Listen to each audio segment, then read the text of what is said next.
Tembo, majitu wapole wa ufalme wa wanyama, wamewavutia binadamu kwa karne nyingi. Leo tunachunguza kwa undani dunia ya tembo wa kufugwa, tukichunguza historia yao, maisha yao na changamoto wanazokabiliana nazo.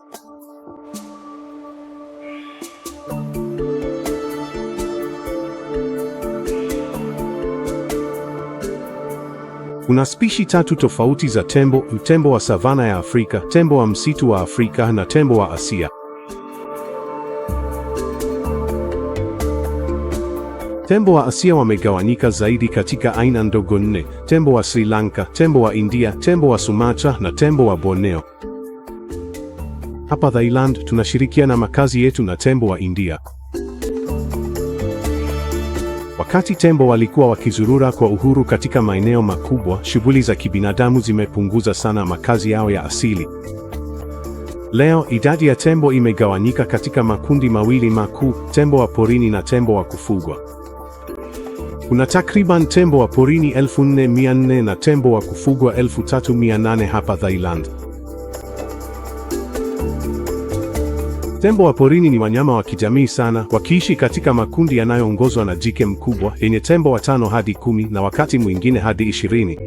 Wanastawi katika maeneo yenye chakula na maji ya kutosha, kama vile vichaka na misitu. Hawa majitu wapole ni walaji wa mimea, wakitumia takriban saa 12 kwa siku wakitafuta aina mbalimbali za mimea. Ili kuongeza lishe yao, mara nyingi hula udongo wenye chumvi ili kupata madini muhimu. Tembo wa porini wana eneo kubwa la makazi, wakichukua eneo la takriban kilomita za mraba 300 hadi 400. Eneo hili kubwa ni muhimu ili kukidhi mahitaji yao ya chakula na muundo wao wa kijamii.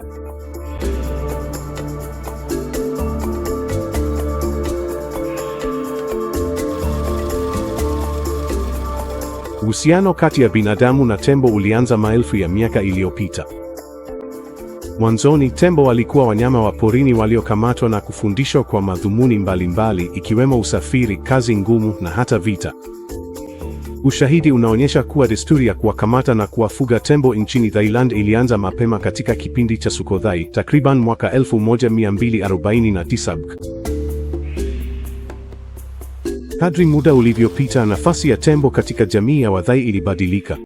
Pamoja na kupungua kwa vita, tembo wakawa muhimu kwa usafiri katika misitu minene. Baadaye walitumiwa katika sekta ya mbao, wakivuta magogo kutoka msituni. Hata hivyo, baada ya marufuku ya ukataji miti mwaka 1984, majukumu yao yalibadilika tena.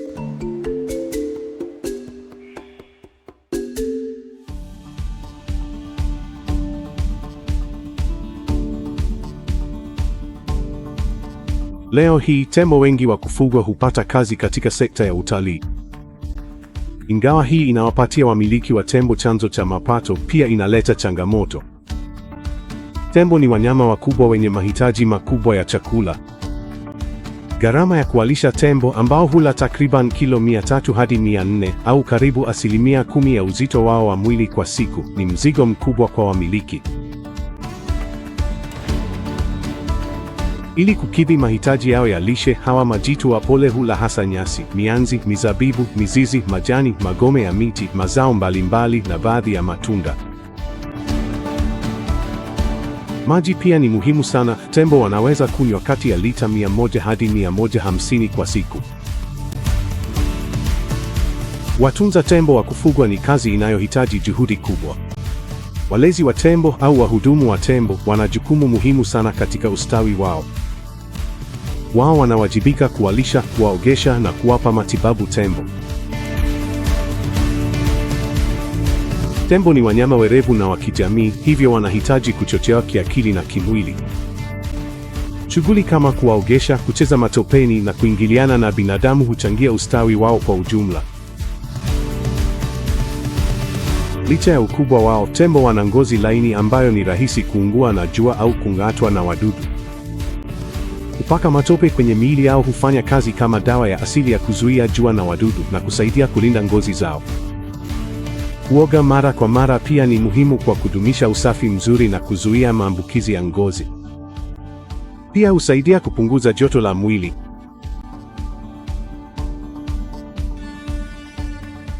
Ulijua Tembo hawawezi kutoa jasho kupitia ngozi zao kama wanadamu. Ngozi yao nene huzuia joto kutoka. Wanaweza kutoa jasho kidogo tu kupitia sehemu za ndani za miguu zinazozunguka kucha zao za miguu. Ndiyo maana eneo hilo mara nyingi huwa na unyevunyevu. Lakini hiyo haitoshi kuwatuliza. Kwa hivyo tembo hupunguzaje joto? Kwanza wanapiga masikio yao. Hii husaidia kutoa joto kupitia mtiririko wa damu na hufanya kazi kama feni ya asili. Pili, kiasi kidogo cha unyevu kutoka machoni mwao husaidia, ingawa ni kidogo tu. Muhimu zaidi, kupoeza na kunywa maji ni muhimu. Ndiyo maana tembo hupoa majini mara 4 hadi 5 kwa siku kulingana na hali joto. Sasa, kwa nini tunasugua ngozi zao? Kusugua kunatusaidia kuangalia kama kuna michubuko au matatizo ya ngozi. Huzuia vimelea na maambukizi. Husaidia kuondoa lava wanaojificha chini ya ngozi. Husaidia kuondoa lava wa wadudu wanaonyonya damu chini ya ngozi, hivyo kusaidia kuzuia vimelea na maambukizi. Huondoa ngozi iliyokufa ambayo husababisha muwasho. Na huifanya ngozi yao iwe safi, yenye afya na kuwafanya wajisikie vizuri. Muda wa kupoa sio burudani tu. Ni muhimu sana kwa afya na furaha ya tembo.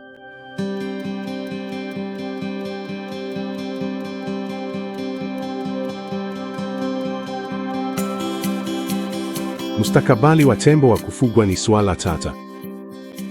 Wakati juhudi zinafanywa kuboresha ustawi na mazingira yao ya kuishi, changamoto kama kupotea kwa makazi, migogoro kati ya binadamu na tembo, na biashara haramu ya wanyamapori bado zipo. Mashirika ya uhifadhi na watu waliojitolea wanafanya kazi bila kuchoka kuwalinda tembo na makazi yao. Kwa kuunga mkono juhudi hizi na kukuza utalii wa kuwajibika, tunaweza kusaidia kuhakikisha uhai wa viumbe hawa wa ajabu kwa vizazi vijavyo. Karibu kwenye maeneo yetu ya uhifadhi wa tembo kusini mwa Thailand. Hifadhi ndogo, rafiki kwa mazingira, yenye uzoefu wa zaidi ya miaka 160 wa familia katika utunzaji wa tembo. Ustawi wa wanyama ndio kipaumbele chetu kikuu. Naamini katika utalii wa kimaadili unaounga mkono kwa dhati mustakabali wa tembo wa Asia, kwa huruma na heshima kuwa msingi wake. Tunasimama imara dhidi ya ukatili na tumejitoa kwa utunzaji bora, uelewa wa kina na kujifunza maisha yote. Kupitia mtandao wetu wa mbuga za tembo za kimaadili, tunafanya kazi kulinda, kuelimisha na kuhamasisha, tukitengeneza mustakabali ambapo tembo na watu wanastawi pamoja. Katika hifadhi yetu ya tembo, dhamira yetu ni kuwapatia tembo maisha bora kabisa na mazingira salama yenye malezi bora kwa ajili ya urekebishaji. Tunadhamini uhusiano wa kina na wa maana kati ya binadamu na tembo, uhusiano unaofanya mahali hapa kuwa wa kipekee kabisa. Hapa unakaribishwa kwa moyo mkunjufu kuunda kumbukumbu zisizosahaulika na hawa majitu wapole katikati ya mazingira tulivu na ya asili. Hospitali ya tembo tunajivunia kuunga mkono Southern Thailand Elephant Foundation au STEF. Shirika la hisani lililosajiliwa Uingereza linalojitolea kwa afya na ustawi wa tembo. STEF hutoa huduma ya mifugo bila malipo kwa tembo kusini mwa Thailand, ikiwa na timu ya muda wote katika hospitali yao katika jimbo la Pangong na kliniki inayohamishika inayowafikia tembo katika maeneo ya mbali. Shukrani kwa ziara yako. 3% ya kila ada ya kiingilio huenda moja kwa moja kwa STEF na kuwasaidia tembo wagonjwa au waliojeruhiwa kupata matibabu wanayohitaji. Ili kujifunza zaidi, tembelea southernthailandelephants.org. Nchini Thailand.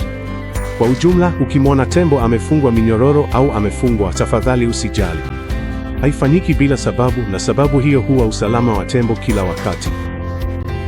Wakati mwingine wanaweza kuwa wagonjwa au kupitia awamu ya homoni inayoitwa lazima, ambayo inaweza kuwafanya watende bila kutabirika. Hata tembo wanaolelewa kwa upendo bado wana silika za mwituni.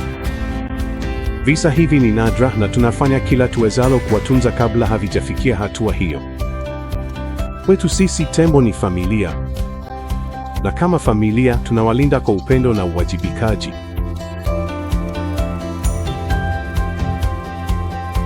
Taarifa za usalama kabla ya kuanza uzoefu wako. Tafadhali chukua muda kujifunza miongozo hii muhimu ya usalama.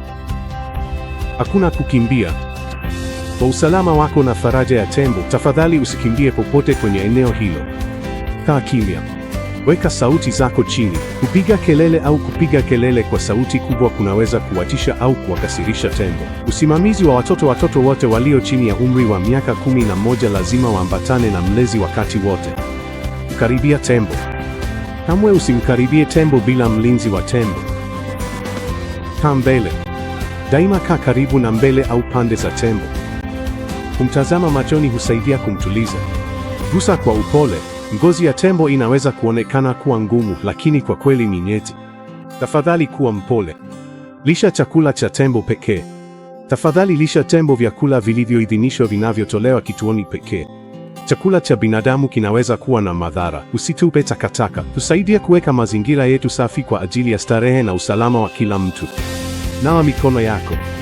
Tafadhali osha mikono yako kabla ya kuwalisha tembo. Hakuna upigaji picha wa flash. Jisikie huru kupiga picha, lakini tafadhali zima flash. Usiwakaribie tembo ukiwa peke yako. Mwongozaji na mlezi wa tembo lazima wawepo kila wakati. Asante kwa kusikiliza na furahia muda wako wa maana na majitu wetu wapole.